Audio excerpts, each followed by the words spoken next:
Blog Talk Radio.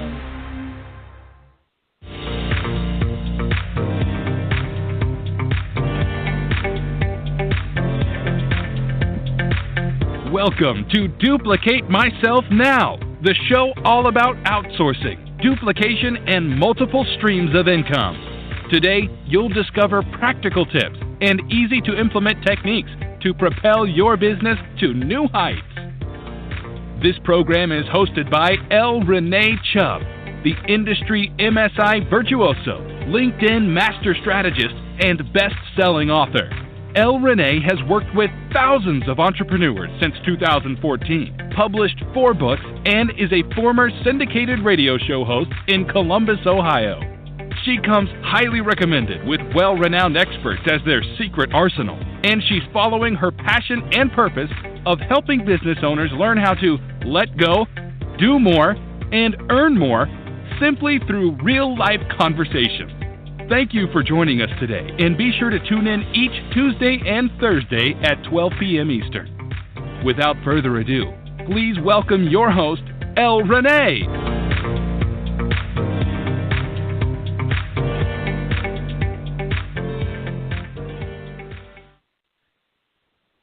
Welcome to the show, everybody. Today is a really, really exciting day for me, and I'm sure it is for you guys too, especially those of you that have ever wanted to create that aha moment.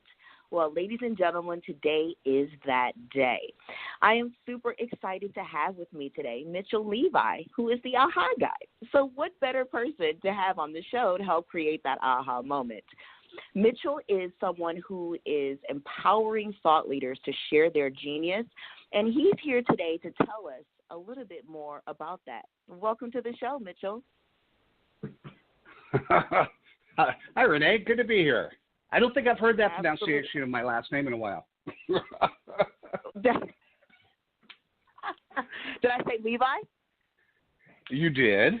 Okay, You great. did. So it's Levy, Mitchell Levy. Levy. Not that matters, really. It's just a name. It's just, well, hey, you know what? I think people know who you are regardless. I don't think my little mispronunciation is going to change any of your stats. Actually, if this conversation gets people to remember me, then that's a good thing too. Hey, absolutely. Well, I got some good news to start the show off with. We did a press release prior to this appearance, and it got picked up by 506 different stations across the country. So super exciting about that. Now, Miami Herald, ABC, NBC. So obviously, again, my little faux pas has nothing to do with that. I love it. So, not yet. Super excited. So let's dive in, Mitchell, shall we? I want to, before we talk about this person that you are, the aha guy, I want to talk about where it all began. So who is Mitchell Levi, and where did this story begin? Let's see. How long is this show again? It's about 30 minutes. Just make it short. All right. Yeah, it's not really short. What does it do?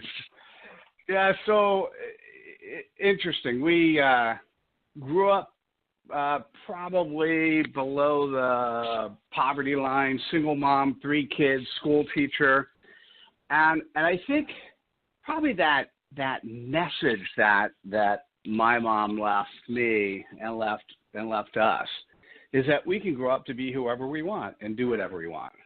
And I love that. And so we never felt, I didn't feel, as a kid growing up that way, I didn't feel like I was missing anything or nothing else was there. And I think the opportunity, or maybe what happens when we're born, the world is super wide open, and we have love, and we have honor, and then what happens is we go through this thing called, at least in the U.S., we go through this thing called this educational system that is designed based on industrial age concepts. And what it does is it causes us to take 2,500 tests and quizzes to get absolutely the right answer that we've memorized. And it doesn't help us with who we need to be today in the social age. So I like that. I've I don't already. think I've heard anybody say that, Mitchell, in a long time. Thank you for saying that. I just got to say that. You're welcome.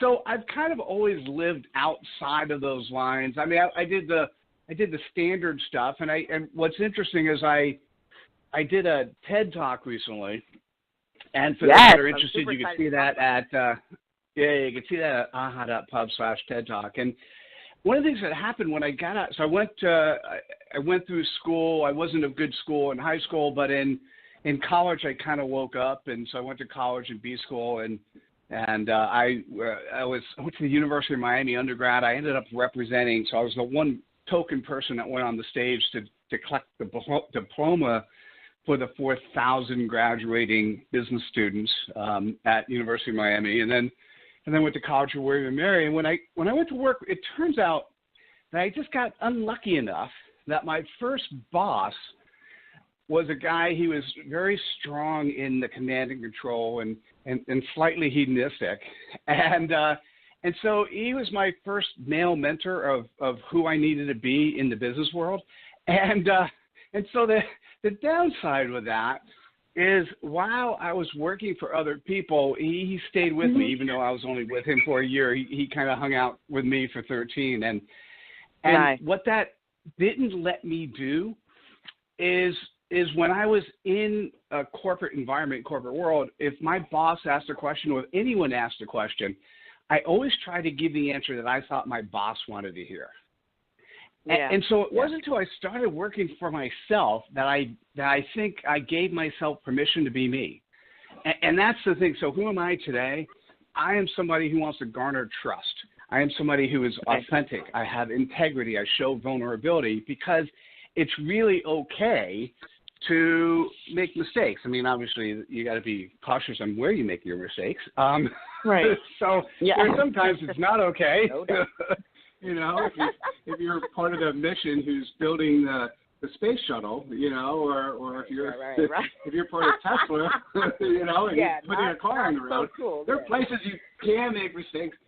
But in the business world, we're human, and so being able to show your face is important. And so for today, I'm that person. If you hang out with me and I'm around, you're seeing me. You're seeing this part of me, and this part of me is no different than the part you see with the family or anything else. So that's an important thing. I like that.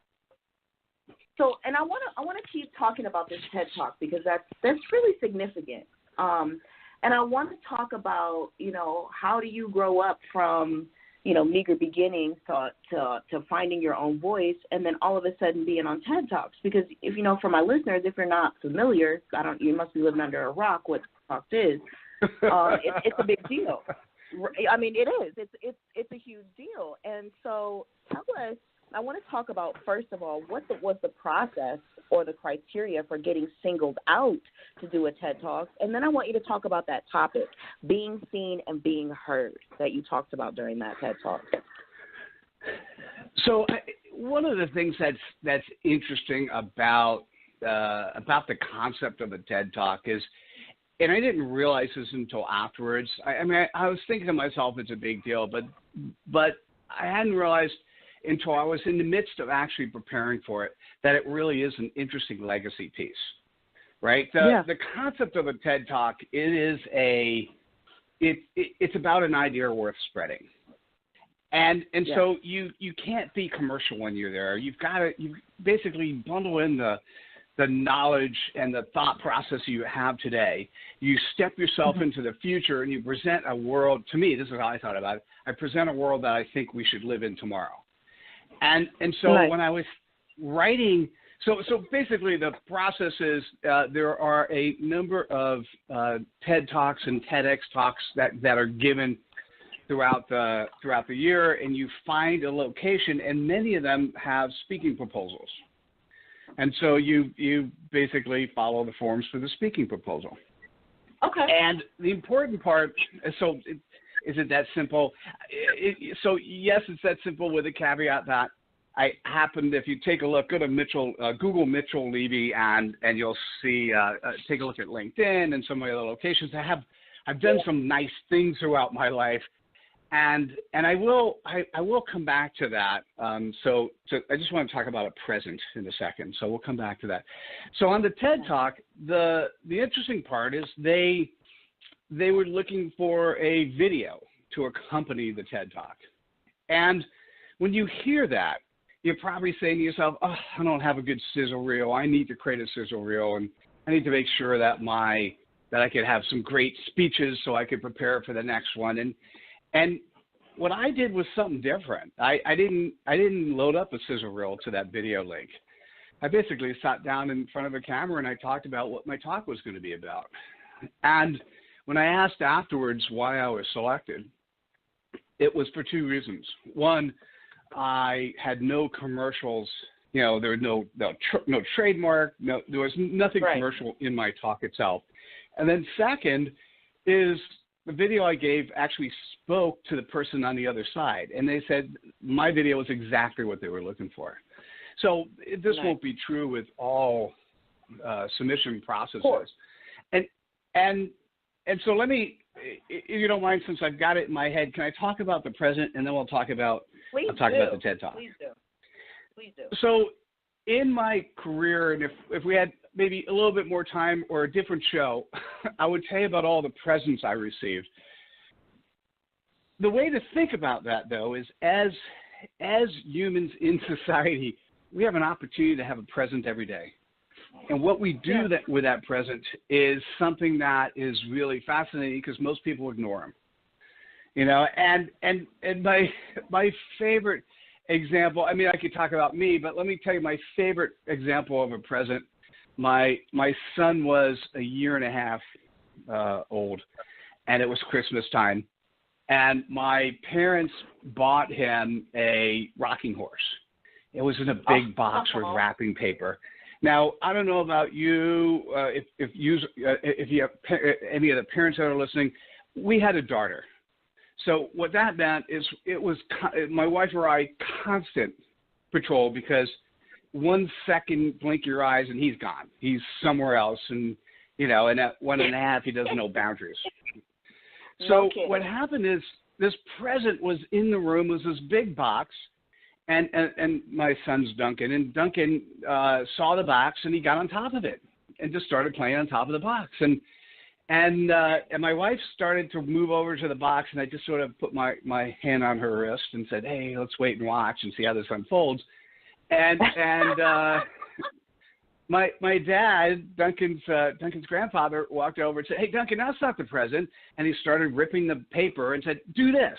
And so then Duncan rips all the paper off, and then he gets back on the box.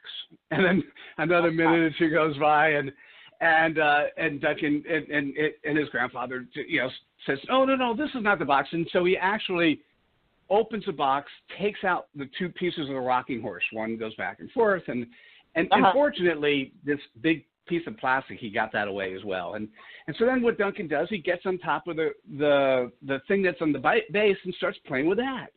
And so this happened about 3 or 4 more times until actually my dad says, this is not the present. He takes the rocking horse, he sticks it into the base at the bottom, he takes Duncan up and he puts him on the rocking horse. Oh, wow. That was 20 minutes. That whole episode took 20 minutes, and the presence for my wife and I was enjoying that whole episode and not having to watch our daughter dart somewhere any point in time. And now, 18 years later, I still think of that with fondness. That's a present. I love that, right?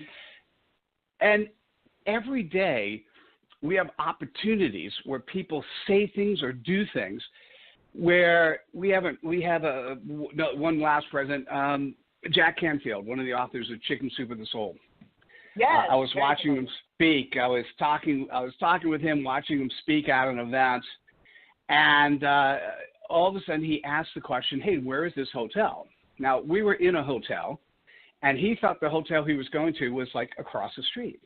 And I said, oh, that's about 2 miles down the road. And without missing a beat, I said, hey, can I give you a lift?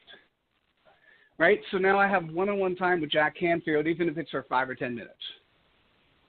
That's a present. How many people would say, oh, it's over there, and walk away? Right? So So Right. anyhow, in life, we are often given presents, and your job is to keep your eyes open and figure out when to use and when not to use. You know. Well, and you know what? So I want to thank you for that. Yeah. That's great. And because of that, you're welcome. Because you have an actual present for our listeners, and what that is basically your time. And so we're at the quarter after the hour. I want to open up the phone lines here in a minute for those that want to ask a few questions about this particular present that Mitchell has for everyone, which is Mitchell is really on a mission to inspire thought leaders to share their genius, okay? And I want to talk about that present because to me, when I read about this and when you gave me that information, Mitchell, it was like, okay, this guy, he's done what he's done. He doesn't have to take time out to reach back to anyone, but yet and still he does. So I want to talk about that because I thought that was the perfect lead in. I don't know if you knew what my question was going to be or not, but speaking right along the line of presence, I want to talk about that for a minute. Happy to. And it fits well with the TED Talk, right? The Absolutely. TED Talk talks about how do we transition from the industrial age to the social age. And the answer is we do business with people we know, like, and trust. And how I end my TED Talk, we do business who are fun and like, and trust. Yeah. So the interesting part there is I've redefined the concept of a book, right? And so this is my present back, and that is a book doesn't have to be something that takes years of your life. A book doesn't have to be something that by the time you're done, you're like, oh, I'm done. I don't want to see this thing again. So if I fast forward, we have two versions of our book process. One in which the author who wants to write themselves, the do-it-yourself person, we have a 3-step authoring process, and we've had over 300 authors write their books in 8 hours or less. Yeah. And then, I know, that's the crazy part. And then about the other piece is the piece I really love is when and I have to say the word I'm still going to be creating a certification program, so we certify other people to do these interviews. I do a 2-hour interview, and then my team ghostwrites the book from there. Now, let me talk about what a book is, right? So you've heard this before, but I'm going to say it. We live in a 7-second soundbite economy. Whether or not you like it or don't like it, you need to capture somebody's attention quickly. There is no longer that 30-second elevator pitch, right? If you're sitting up in a networking event, people want to say, who are you? What's your name? And tell me one thing you do. Now, here's the cool part. What if you said your name, and if instead of saying what you did, you shared the title of your book?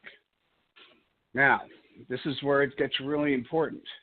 The title of your book can't be something amorphous that doesn't resonate in the audience you're talking to. The title of your book should capture the ears and the attention of the people in the room who could potentially be your customer. So what does the title of the book be? The title of the book has to be the pain point that they have today. Does that make sense now? So, if you're a service provider, if you have a product, you have customers. If you have customers, your customers have a problem. You're solving that problem. The title of your book should be what you're solving for them. And then your book itself has to include, and this is how I've redefined the book, it has 140 bite-sized quotes, 140 opportunities to capture somebody's attention. So my favorite quote, Are these quotes that you come up with, or the author themselves? You provide those to the authors? So if the authors are writing themselves, we have a 3-step process, and one of the steps is coming up with 140 quotes. Nice. When we do the interview, so when we're doing the work for the author, what happens is 2 hours of recorded content in a good conversation will produce an AHA book. So when I do the interview, I'm basically, this is how what I often say is, I extract the genius out of the head of a thought leader, and then my team pulls that conversation and grabs 140 aha messages from that. Oh, wow. So they're that good. I like it. That's badass. Now that, my friend, is an aha moment. That is an aha moment if I haven't heard one all day. Like, literally, to be able to do that and have a book on the shelves in 8 hours or less, yeah, kind of impressive. So, well, yeah. Well, I have to be careful. The book on the shelf will take just a little bit longer, but what happens is the writing of the book. Yeah, the writing of the book. Either if you write it yourself, it's 8 hours. And what I have to tell you, this is a scary part, it's sometimes hard for people to find 8 hours. So if you can't find the time to write, that's when you hire us to do it for you. And the cool part is I love doing these interviews, and I do a great job of pulling the genius out of your head. Obviously. I mean, you've been doing this for quite some time. Just this conversation, like I had a preset planned questions I was going to ask you, haven't asked not one of them. So, yeah. Hey, at least you were prepared. I mean, I was trying to be, Mitchell, but you kind of took me somewhere else. So now, I mean, I'm glad I went here, but so let's go ahead and circle back. I wanted you to finish your thought on this because, again, I'm going to open up the phone lines. Well, actually, here's what I'm going to do. I'm not going to open up the phone lines. What I'm going to do is I'm going to offer 10 free hours for anyone that reaches out to Mitchell and uses the code DUPLICATE when they purchase their 2 free hours, right? Mitchell, can you give them the website where they can go learn more information about how to share their genius with this particular present that you are offering? Sure, and I'm going to give you, I'll have to give you 2 URLs if you don't mind. One is just simply for those who really want to write themselves, what I'm going to do is say go to AHAthat.com/author. So AHAthat.com/author, and you'll see the 3-step writing process. For those that like what they heard, and the aha moment, the present that you might have heard was, oh, you mean I could have my book done before June and on the shelves before basically 1 to 2 months. And if you hadn't thought about the fact that as a person who's an author or a international best-selling author, that you're going to pick up more clients, if you haven't thought about that and all of a sudden you're thinking this is possible, let me send you to there's a 29-minute webinar I could send you to, and it'll just show you exactly what we do. And that one, that URL is AHA.pub.pub. So AHA.pub/ and then it's just Mitchell, MITCHELL -webinar. And so it is a evergreen webinar. It'll talk about what we do in that time frame and why. I mean, it's the quick on the why, and then mostly on the why you should do it. And it's pretty powerful. I would visit the webinar first, and then check out the information. Mitchell, we've got a caller. We also only have 6 minutes left in the show, so I'm going to bring the caller on the line. They obviously have some questions for you about this particular process. We're going to wrap up the end of the show, and then I'd like to bring you back on because obviously this wasn't enough time for us to accomplish what I would like to accomplish, so I'd like to schedule something else. So let's go ahead and bring on the caller. Caller, you're on the line. Sure. Who are we speaking with today? Hi, my name is Gail, and Hi, Gail. I'm curious. Hi. I'm curious. I understand there's a process that you can use to almost ensure yourself bestseller status on Amazon. Is Mr. Levy familiar with that, or can he say anything about that? Sure. Hi, Gail. Happy to.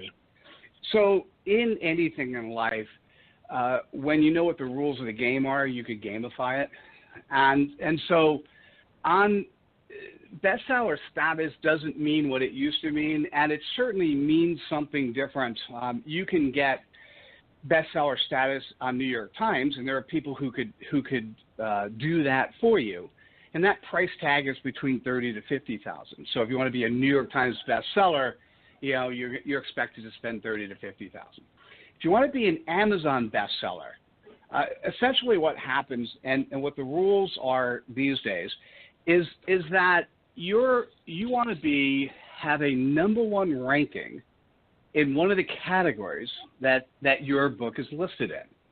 So what that means is when you go to list your book initially, you want to pick a category that has not necessarily amazing competitors in it, right? So that's the first step.